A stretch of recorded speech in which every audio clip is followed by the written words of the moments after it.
Février 2016, les Arts et Métiers ParisTech d'Aix-en-Provence, en partenariat avec la Cité de l'Air, présentent 2 projets dont le thème est le drone, ces célèbres engins téléguidés, mais en tant qu'accélérateur de business, entre transfert de technologie et nouveaux métiers, afin de raccourcir le chemin vers l'employabilité. En effet, aujourd'hui la France revendique sa place de leader sur le marché du drone civil, après avoir accusé un important retard face à ses concurrents étrangers. Ça faisait partie aussi de la réflexion. Pourquoi ? Parce que l'étranger se développe beaucoup plus vite qu'en France, malheureusement, encore une fois. Mais sur des process, pas forcément sur la qualité d'une technologie. La Chine, on ne la cite plus, l'Inde fonctionne très bien, Israël, très bien également. Les États-Unis, comme l'a dit Armandine tout à l'heure, en termes de réglementation et de législation, se mettent en fonction bêta-test pour comprendre finalement les interactions et les remontées de terrain sur comment on fait finalement pour accepter ce genre de vecteur dans notre environnement.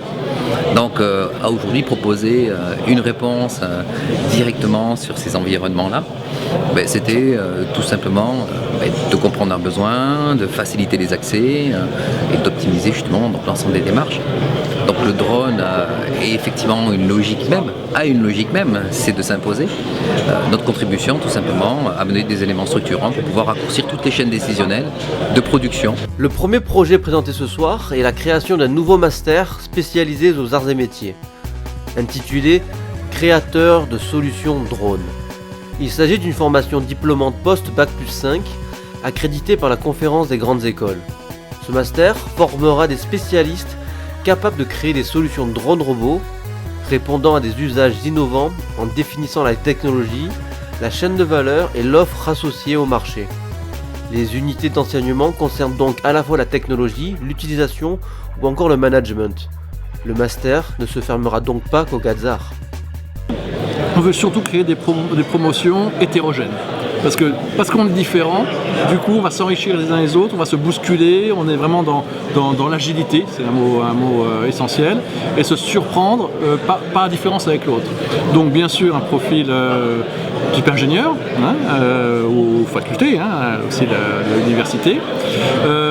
Ça peut être bien sûr les écoles de commerce, et on va même jouer d'ailleurs, pour tout vous dire, sur les pondérations pour que chacun ayant des talents, il faut que ce talent soit mis en avant parce que on va trouver d'autres personnes qui vont nous soutenir là où on est moins bon. Donc c'est le génie de chacun parce qu'on a besoin dans une vraie synergie qu'il y ait des talents commerciaux, des talents financiers, des talents de stratégique, d'intuition, des geeks. Il en faut, de la techno, de la mécanique, de l'international. Et ça peut être aussi un Bac plus 4. Et là, pour des personnes qui ont Bac plus 4, mais qui ont de l'expérience, qui sont terrain. Donc on s'attend à des personnes de 30 ans, de 40 ans. La double fonction d'être tour à tour ingénieur puis businessman est très souvent difficile. C'est pour cela qu'un projet de création d'une cité de l'air prend forme. Cluster, pépinière, pôle de compétitivité, appelez-la comme vous voulez, la cité Filiapolis, spécialisée dans les métiers du drone, devrait s'implanter peut-être en 2018 à Salon de Provence près de la base aérienne de la Patrouille de France. Oui, on ne peut pas éloigner ces 2 variables-là. Aujourd'hui, être un géo-trouve-tout, on le sait, c'est quelque chose qui a déjà été largement débattu, appelle bien évidemment donc, la variable réalistique, si je puis dire. Avoir une approche transversale aujourd'hui dans ces marchés, dans ces technologies de pointe, c'est de leur permettre tout simplement de ne pas avoir à perdre du temps ou à se dévoyer dans des environnements pour lesquels ils n'ont pas forcément l'information, pas forcément les ressources, pas forcément l'acquis donc, et l'accès aux veilles technologiques, ni les relais financiers qui vont bien. Au-delà des subventions qui prennent un certain nombre de mois et qui sont surtout des contraintes en fait, et souvent on comprend des schémas contre-productifs par rapport à l'impétuosité et à la passion de ces entrepreneurs. Aujourd'hui, il existe de nombreux types de drones, capables de voler, planer, ramper, grimper aux murs, plonger. Et ceux-ci auront une utilité dans tous les secteurs d'activité. Surveillance, maintenance, service à la personne, industrie, agriculture, militaire, etc. Les drones vont créer des métiers qui n'existent pas aujourd'hui.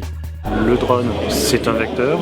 Ce vecteur va capter de la donnée. Cette donnée va être produite en grande quantité. Et pour essayer de donner du sens à ces données, il va falloir appliquer des méthodes de data mining ou du big data pour essayer de trouver de nouvelles connaissances et créer de la valeur à partir de ces données.